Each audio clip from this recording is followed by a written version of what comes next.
আসসালামু আলাইকুম, সবাই কেমন আছেন? আলহামদুলিল্লাহ ভালো আছি। যে যেখানে থাকেন সুস্থ থাকেন এই দোয়া করি সবার জন্য। যারা বলেন আমি কাজ করি না, ঠিক আছে, আসলে আমার ক্যামেরা ধরার মতো বাসায় বেকার কোনো লোক নাই, আমি একলাই। সবাই চলে গেছে যার যার মতো, এজন্য কাজ করার পরে আমি ভিডিও করি। আজকে আপনাদের জন্য ভিডিও করতেছি, যে আপনারা বলছেন যে আমি কাজ করি না, তার জন্য। দেখেন এখন সকাল 5:30 বাজে অনুমানিক। আমি উঠছি 5টার দিকে। ওইটা গরু ঘর পরিষ্কার পরিচ্ছন্ন করার পরে তারপরে ঘাস দিতে আসছি, দেখি বৃষ্টি, তার জন্য রেইনকোটটা পরে নিছি যাতে বৃষ্টি একটু কম লাগে। দেখেন এই বৃষ্টির ভিতরে ঘাস কাটতে কত কষ্ট, এবং যে কাটে সে জানে কত কষ্ট এই বৃষ্টির ভিতরে। প্রত্যেকটা গরুরে এক জুড়ি করে ঘাস দেওয়া লাগে, ঠিক আছে, প্রতিটা সারিতে। কারণ 4 পোজা ঘাস আনি তো আমার দুপুরে 3 পোজা দিই, আর বিকালে সকালের জন্য 1 পোজা রাখি। তো 5টা 6টা গরুর জন্য 1 জুড়ি করে, প্রত্যেকটা জুড়িতে মানে 1 জুড়ি করে ভাগে পাই সকালের 1 পোজা। মানে কোনো রকম পেট মানে বললেই হয়েছে আর কি। পেট তো ভরে না, মানে কোনো রকম চললেই হয়েছে সকালের জন্য। কারণ আবার পরে 1টার দিকে তো আবার ঘাস দিয়ে ফেলাই। এই জন্য দেখেন এই বৃষ্টির ভিতরে যারা খামার করে, রোদ বৃষ্টি তাদের মাথার উপর দিয়ে যায়, নিচ দিয়ে কিছুই যায় না। আরও আমাদের এদিকে নিচু অঞ্চল, ভোলা জেলা, অনেক বৃষ্টি হইতেছে, ঠিক আছে। এই জন্য বৃষ্টির ভিতরেও ঘাস কাটতে হবে, রৌদ্রের ভিতরেও ঘাস কাটতে হবে, কিছু করার নাই। তার জন্য মনে করেন যে পরিশ্রম হলো সফল। যদি পরিশ্রম করতে পারেন সফল আপনি হবেন। না হলে কেউর কোনো কাজ কাম আছে বৃষ্টির ভিতরে ভিজে ভিজে কেউ ঘাস কাটতে পাই। এই জন্য বলি সবসময় কারো কোনো কাজ নাই যে বৃষ্টির ভিতরে ঘাস কাটা লাগবে, বুঝছেন।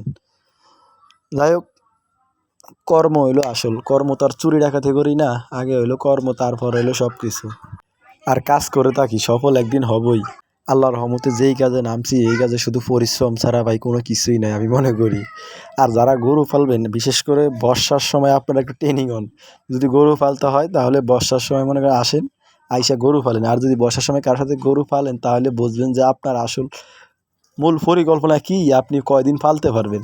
কারণ বর্ষার এই যে আমি এই 2 মাস পরিশ্রম করতেছি বর্ষার সময়, আমার মন চায় না এগুলো আর করতে, বুঝছেন, তারপরেও করি। কারণ একবার কই ছাড়মু, একবার কই ছাড়মু না, একবার কই ছাড়মু, একবার কই ছাড়মু না, আরেকবার কই আমি একটু পরিশ্রম করে দেখি, সমস্যা কি। পরিশ্রম করলে পরিশ্রমের ফল তো হয়তো একদিন পাবো, এই জন্য। আর যারা গরু পালবেন বা গরু খামার চিন্তা ভাবনা করে আছেন, তারা আমি মনে করি যে বর্ষার সময় খামার করলে আপনাদের জন্য অনেক ভালো হবে। কারণ বর্ষার সময় আপনারা খামার করলে, বর্ষার সময় খামার করা দরকার। কারণ বর্ষার সময় যদি আপনারা খামার করেন তাহলে বুঝবেন যে কত ধানে কত চাল। আমি তো মনে করেন যে প্রথম যে সময় বাসায় আসছিলাম গরমের ভিতরে ভালোই লাগছে এই কাজ করতে। এখন বর্ষার সময় এসে দেখি ওরে ভাই কত যে কষ্ট, মানে যে করে সে জানে। প্রতিনিয়ত মনে করেন যে প্রতিটা কাজের সাথে যুদ্ধ করা লাগে, বিশেষ করে এই বর্ষার মৌসুমে, ঠিক আছে। যদি ভাই আপনারা পালেন সমস্যা নেই, তবে আমি মনে করি যে বর্ষার মৌসুমে পর্যাপ্ত পরিমাণ ঘাসের জমি রেখে নেবেন এবং খড় মজবুত করে রাখবেন। যদি খড় মজবুত রাখেন, যদি মনে করেন যে টানা 1 সপ্তাহ বর্ষা হয়, তাহলে মনে করেন যে কোনো রকম খড় দিয়েও গরু পালতে পারবেন, খড় খাবায় রাখতে পারবেন। আর যদি আমার মতো মনে করেন যে খড়ও নাই, তারপরে ঘাসও কম, তাহলে ভাই আমার মতোই সিদ্ধতে আমরা রইব। আর প্রথমে গরু পালতে হইলে আমরা মনে করেন 2টা দিয়ে শুরু করা উচিত।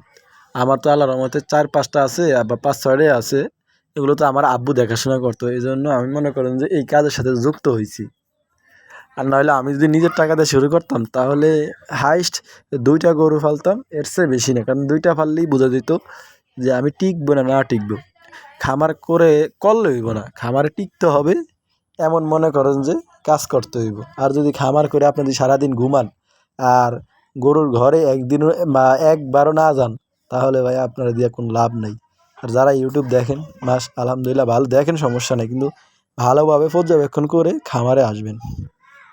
আমার প্রায় ঘাস কাটা শেষ। আসলে আমি অলস না ভাই, বুঝছেন। আমি যেই কাজ করি, আপনার 2টা গোয়াল রাখলেও এই কাজ করবেন। আমি সারাদিনে যেই কাজ করি, আল্লাহর রহমতে আমার শরীর সুস্থ থাকলে আমি মানে প্রতি সেকেন্ড, প্রতি মিনিট, প্রতি ঘন্টা, প্রতিদিনই কাজ করি।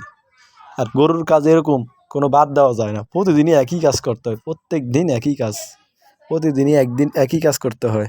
কাজ ছাড়া কোনো উপায় নেই, বুঝছেন। এই দেখেন আমার মানে একটা সারিতে 1 জুড়ি করে ঘাস দিছি। 1 জুড়ি ঘাস গরুর পেটে কিছুই হয় না, বাতাস। মানে ওনাদেরকে শুধু আমি একটু বাতাস খাওয়াইতেছি, সকালবেলা মানে একটু কোনোরকম যে ঘাসটা খায় একটু শক্তিটা পায়।